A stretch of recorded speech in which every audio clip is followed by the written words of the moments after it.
what we've found is typically the macroscopic person tends to need more courage to share the truth about, hey, I think you might be having a little more of a fixed mindset. I don't want whether or not this happens to dictate what we do and don't do in the future. Yeah. And I really need to challenge you to kind of think bigger and that kind of thing. The number one awareness that I've helped clients achieve is that where their fixed mindsets come from is usually not something that they chose on their own accord. So in other words, they've absorbed that by the people that they surrounded with. Conscious couples, business partners, and individuals, welcome to the Conscious Couples podcast, where we share our life, love story, and relationship expertise to help you consistently cultivate the most magnificent relationship possible.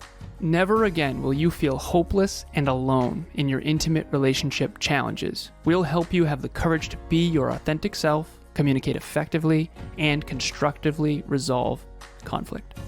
Having accumulated thousands of hours coaching, speaking, podcasting, and hosting live events with conscious couples all over the world, Alan and I are here to guide you in all things relationships. Thank you again for tuning into the one place where it's not about you or me, it's about the we.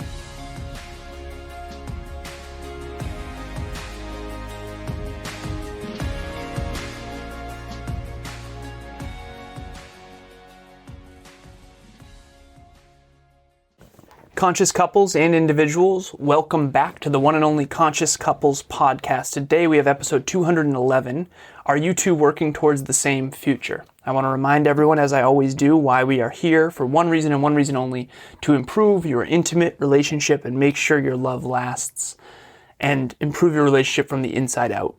Sweetheart, before we jump into this episode, what is your intention, ladies first? My intention is for our listeners today to determine whether they are or are not working towards the same future, because we see so many couples that are thinking that they are, but in reality, they aren't. And we want every single person that listens to this episode to at least identify what they can do once they're there. Cool metaphor. So the friction that you see on the surface is often things far deeper going on. And I use this metaphor a lot. Are you on the same page, writing the same chapter of the same book? And most couples aren't, because if you're growing, your goals are supposed to grow with you too. Mm-hmm. So we have a relationship talks coaching client couple where the male and the female, they're in sort of a stalemate. And the female in the relationship is waiting on this next potential opportunity to come in. Mm-hmm. And the male doesn't feel like he can move forward at all until the whole roadmap is sort of mapped out. So we have macroscopic and microscopic. So I do this in group coaching programs. I do this with my clients: seconds, minutes, hours, days, weeks, months, quarters, years, decades, lifetime. And then beyond your own lifetime is your legacy. Mm-hmm. And macroscopic is beyond your own lifetime. You call it stewarding.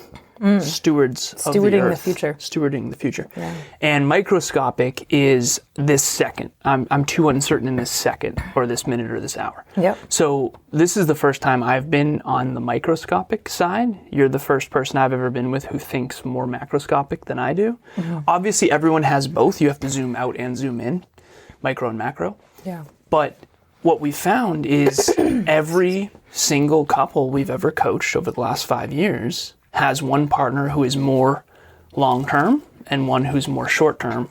Yeah. And the problem is that you can't really move forward until you get on the same page. Exactly. Because at the end of the day, you guys are literally working in opposite directions. And then that stalemate is the, how can I move forward if there's a decision that needs to be made in order for me to move forward? And the other partner is saying, how can I move forward when this isn't a decision for me to make? And that's where they're in. What did you recommend to the couple that I'm referring to? So it was obviously not easy, because when you're a microscopic thinker and you're hearing from a macroscopic thinker, which was me, think a little differently. It's not that easy, right? So the biggest thing is identifying, just like I want everyone to do on this episode, is identify, do you tend to lean towards that macroscopic end, you think long term, Or do you tend to lean towards the way in which you plan things, the way in which you make decisions, the opposite end? And if you don't know that about yourself, the next thing that we're going to kind of guide you towards is going to be difficult. So real quick, what I've found is a lot of people don't have awareness to this. And the reason why is because you might surround yourself with a lot of people that are very short term, and you might think you're a long-term thinker when you're not. Yeah. What are some indicators of this? And here's the other part. It also depends on the area. So with fitness and longevity, I was extremely, extremely, extremely long-term thinking, whereas you were much more long-term thinking with our home. Yeah.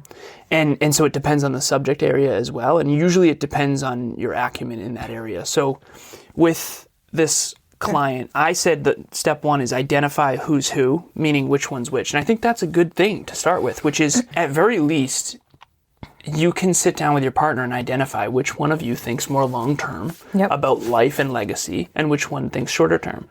I mean, you and I could go through all the couples that we coach and we could immediately pick out the longer term thinker. Now here's the problem.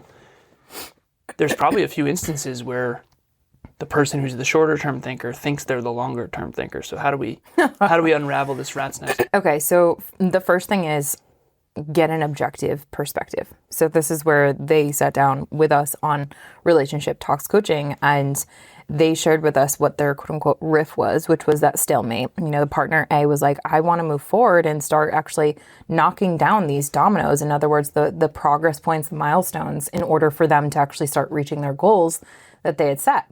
And that moment of, I don't feel like I can do that because in our relationship, my partner B isn't actually willing to knock those down with me because she feels uncertain within her decision point of jobs.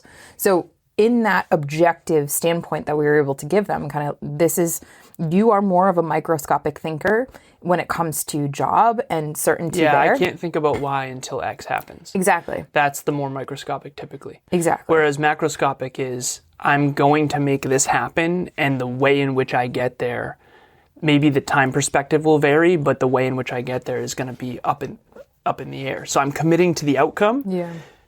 But I'm open about the approach.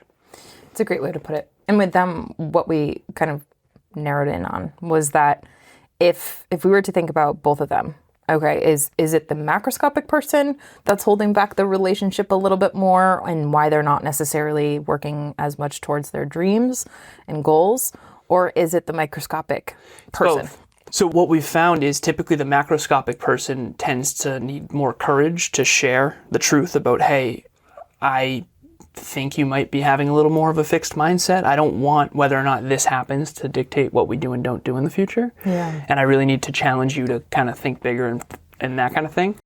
The microscopic thinker typically is going to have to sit in more discomfort and uncertainty and kind of grow internally. You have clients all over the world. You do mental health work. You do trauma work. You're always helping them with their inner well-being. How does there's a trauma window. So let's say the microscopic thinker, we sit them down, and I've done this with her, and I overwhelm people very quickly because I start talking about 2, 5, 10, 15 years out, and they get extremely overwhelmed sometimes if they are microscopic. Yeah. They're like, I don't even know what I'm doing this week, man, chill out. And I'm like, well, how do you know what you're doing this week if you don't know what you're building towards, right? And that's a macroscopic thinker. Yeah. So the trauma window, how do you help people sit in the discomfort of being in uncertainty even though it's actually constructive? One of the biggest things that this comes down to is, what are your skills when it comes to coping with distress or stress, right? What are your ways on when you don't quote unquote have a certain future, or maybe it brings you stress to decide on anything? Because usually people who are microscopic thinkers or who tend to have a fixed mindset in a certain area, they're outside their trauma window, or they're outside their stress window, if you will, where they're now the decision makers. It's easier for them to work towards something that someone else makes a decision on. So for example, in this situation, partner B, it's easier for her to offload her decision making on what job to do than it is actually for her to work towards that job. Does that make sense? No. Okay. for her to actually submit applications towards a job, that's easier for her. But for her to be out in the open, not knowing what job she's going to get, that gives other people the certainty. Got it. And you do coach this. So this couple is a hybrid model where she coaches the female, I coach the male. Yeah. The male is doing real estate. He's at 2,500 cold calls. He can handle a lot of rejection. Yeah. He's very like, I'm about to figure it out. I can really feel it. He's got 4 warm leads out of 2,500 cold calls. And he's very on the high end of like fail forward and figure it out along the way. Mm-hmm. And the female in this relationship is applying to, I think she's doing she did 7 jobs and she's struggling to not hear back and that kind of thing. Exactly. In coaching her, let's be specific for our listeners. Let's give them the goods. Mm-hmm. What are you helping her with that our listeners can help their microscopic thinkers with? Number 1 was actually identifying. She didn't realize that she had a fixed mindset in this. So oftentimes people don't self-identify as, hey, I have a fixed mindset in this. True. Right. And one of the biggest things that we helped to uncover that was, what is her emotional state once she sends an application in and then all of a sudden she doesn't hear from someone. And so all of us go through that. If we're in a job application process, we are far more concerned with, quote unquote, getting that job application or someone returning an email or whatnot. The results that we don't, quote unquote, have control over, we're so focused on that. And because that creates this disappointment. So your expectations are up here on what you think job recruiters are going to do, say, and how quickly their responsiveness time is. And then reality, it kind of slaps you in the face. And then all of a sudden your dreams, your goals, whatever you thought it was, is crushed. So she was in that disappointment. So when we actually understood what her emotional state was. And her avoiding that disappointment is stopping her from applying to more jobs. Exactly. What did that emotion do? Yeah. Her behavior started to slow down. So she Exactly. stopped. Because why would you want more disappointment, more uncertainty when you're already uncertain? So real quick, honey, I gotta pull it back here for a second. So you said that a lot of people don't identify as fixed mindset. Can we talk about why? So of everyone out there watching or listening, one of you in the relationship has more of a fixed mindset. Yeah. Period. Fair. It's not a 0 and a 1, it's 0 to 10, and let's say an 8 is with a 6. At the end of the day, one person has more of a growth mindset, one person has more of a fixed mindset on the global in terms of with everything, and then it changes based on specific things like fitness versus cooking or whatever. Okay. However, the research does show and support that whether you are in one area or not, people tend to lean in one tendency of course, of the fixed mindset or agreed. of the growth. So why in this case did this partner not identify as, oh, I actually do have a fixed mindset? Because she's around other people who have more of a fixed mindset and she can't tell? Go ahead. That's absolutely one of the contributing factors. What I find this person in particular, as well as so many individuals that are in her seat, is that you don't have people around you that are actually challenging you and putting you into discomfort. So people who have growth mindsets are constantly getting people around them to help challenge them to get better so that their capabilities and skill sets are growing. Yep. Whereas fixed mindset individuals don't realize it, but out of their own self-preservation, self-protection, they are not challenging themselves because they don't want to feel that. So it's a pain avoidance principle that's embedded at the core. And most of the peers around them are also not challenging them in that same way. Correct. So you and I are that, I always say, the pain in the ass that you'll thank one day. And ultimately that is the truth of, we are so growth mindset that awesome, you achieved your dreams, like congrats, like next, right? Let's go, next. So you have a bunch of clients that before they met you probably had more of a fixed mindset than they originally realized. Oh yeah. Fair? Yeah. So now they're aware of their fixed mindset, which ironically and paradoxically makes it more of a growth mindset, right? Oh. So how are you, and I know how I'm doing this in my coaching, we'll get out of here in a minute. How are you getting someone to identify, oh, I actually am thinking short term and I do have a fixed mindset and I am afraid of failure? And then how do you get them to overcome that? And then I'll answer that as well, because ultimately that's what we need our couples to understand is, if you understand why someone is not self-identifying as a fixed mindset, at least now you can go to work on it. I think the number one awareness that I've helped clients achieve is that where their fixed mindsets come from is usually not something that they chose on their own accord. So in other words, they've absorbed that by the people that they surrounded with, because at the core of that, it's a belief about yourself that you are incapable, or in other words, that your capabilities are fixed, and that's the determinant thing that will never grow. So you think it's based on parents who had a fixed mindset? Parents, the people that you were surrounded with, and we don't choose what families we get born into. We don't choose necessarily our friends that we grew up with. And so the number one, I would say, anchoring How do you get them to identify it though? Let's say I'm in a session with you, Yep. and I have a fixed mindset and I don't know it. Yeah. How do you get me to realize that I'm actually a fixed mindset and that you're a growth mindset? I would say the biggest thing that I would ask you is, what have you done on your own accord when no one's looking that you felt has helped to make you a better person? Like, no one nudged you towards it. You would find evidence to support the fact that you maybe have read a book and no one nudged you towards that, or you did something that you were curious about. So it's usually when you do things on your own accord that aren't prompted by the social world. Normally, it will have a foothold in the social world because no one is kind of,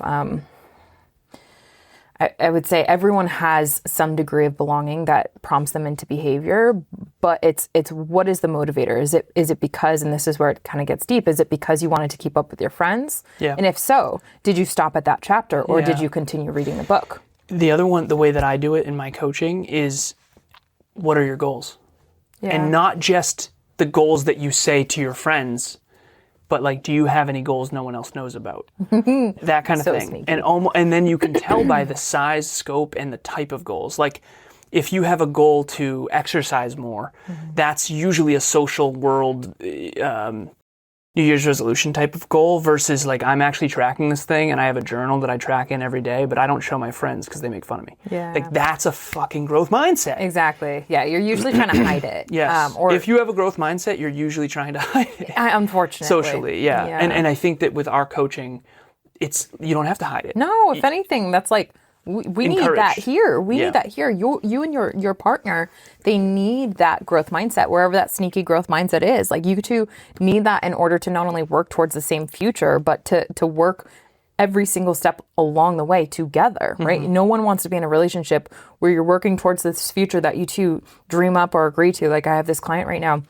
It's like, yeah, we want to have a kid in 2 years. Like, I'm in love with him. I can totally see myself being a mother. It's like, okay, are you guys checking in along the way though? Or is it just something that you're putting out in the distant future? And then you guys are going to go individually on your own solo treks to kind of make that happen. Did you say, have you talked to him about this at all? Right. But that's ultimately, if you're afraid to talk to your partner about it.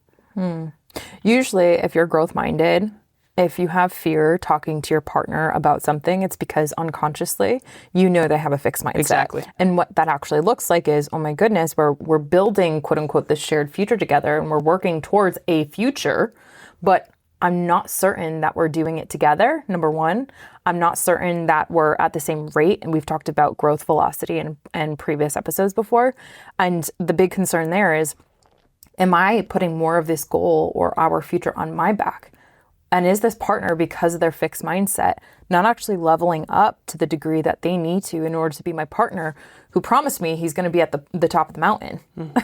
Because the skills that are required to get to this goal are far more than what you and I can both comprehend when we first set that goal. And everyone's trek is a little bit different, but that's why checking in and having a coach or having two coaches that you can do hybrid with, like, that is so freaking powerful. Because honestly, if we hadn't done hybrid, I do wonder how much more time it would have taken for us to really be able to have that relationship built to where she was willing to take some of that feedback. Yeah. Because it's really difficult. It's been a night and day shift, actually. The male in this relationship anonymously said the relationship talks coaching used to feel a little bit like us three and then her. Yeah. And now it's like they're running the show, meaning AKA you and the her. growth mindset individuals, and then the fixed mindset partner. Because again, she didn't realize, she didn't self-identify that she was the outsider. But when you're a fixed mindset person, you're automatically going to feel that way in a room of growth-oriented humans. So hybrid's great because that helps actually bring you into the loop, not just by, here, come here, let me kind of tuck you in and tell you all the secrets. No, it's actual transformation on a one-on-one level that helps you cultivate your own growth mindset while with us. And that's so powerful. This is a good way to identify it, and we'll get out of here. Listener, viewer, when you are around other people? Are you, one, afraid to be too much and too focused on the future and too goal-oriented, and you dial that down a bit? I was on with a CEO earlier, and he said, how do you not dim that down a bit, that intensity? And I said, I've stopped doing that, and I've had to overcome my fear of being abandoned. Because when you're afraid to be so intense and so goal-oriented, people, they sometimes will lash out at you. And sometimes you're ganged up on in a room of all fixed mindsets, right? And it's like, just it's like, why do you try so hard? Why do you work so hard? Why do you, like, you're going to hear that a lot. If you ever hear that, it's always from someone who is projecting what they feel about themselves if they were in your shoes. In other words, they have no idea what it's like, and they want you to become less because that makes them feel comfortable. And so by them saying you work too hard, you do this too much, whatever, it's their projection. When people say to us, like, wow, you guys, like, you really need to take some days off. It's like, I want to dial up. Yeah, it's like, not if down. you were in our shoes, you would have also, and by the way, we're good. We're happy. I'm fulfilled as hell. Yeah, we're feeling good. Yeah, like, this is what we want. This is our normal This is tempo. by design. This isn't like, no one's forcing us to do this. Who has a fixed mindset. Yeah, exactly. Because they can't even fathom one beat of that whole tempo. So if you are out there and you're in a social setting, are you afraid to be too goal-oriented and too future-oriented so you dim down a bit or dial down a bit to fit in? Or are you uncomfortable that you're going to be quote-unquote found out? Because if on any level you're uncomfortable on the ego level of like, oh, I'm in over my head, I'm out of my league. Yeah. It's been a long time since you and I out. have felt like out of our league in this regard. That means you might have a little bit more of a fixed mindset. Maybe you're a small fish in a big pond, and that's actually a good thing because that's going to help you grow. And that's Anything what individuals who we've helped transform from fixed to growth mindset have shared with us vulnerably. Yeah. They're like, Ellen, Emilia, like I was fearful that you guys were going to find me out, that I wasn't this, that I wasn't that. And what we find that is so often that is that when we learn more about where you're actually at, we're excited because then we get to help you from where you're at instead of this facade that you feel because of everyone in your past you felt like you had to build in order to grow, this facade, right? And so this is the one place I feel like where people can actually grow, actually have transformation, go from a fixed mindset to a growth mindset, go from a fixed mindset couple to a growth mindset couple. And it's just amazing what can be done. The first step to having a growth mindset is admitting that you have a fixed one. Yes. That's the first step. Ironic. And we're going to celebrate the hell out of that. All right, so we got to get out of here. Our next event is exactly how to roadmap your future together. It is March 19th at 5 p.m. Eastern Standard Time. We actually just changed that. It's going to be 6 p.m. 6 p.m. Eastern Standard Time. We know a lot of you have careers and jobs, so we changed the time so that you can make it. Keep your camera and microphone off if you want, or engage as much as you'd like. We are super excited. Anything you want to add before we go? It is March 19th. March 19th, yep. Okay, great. Nope, this is great. Okay. As always, it's not about you or me. It's about the we. We'll talk to you next time. Bye, everyone. Thanks for joining us for another episode of the Conscious Couples podcast. We love connecting with the Conscious Couples community, so please check the show notes to connect with us and say hello on social media. If you and your partner resonated with this episode, please leave us a 5-star review at the link in the show notes and share this with someone you love. Until next time, it's not about you or me, it's about the we. We'll talk to you next time.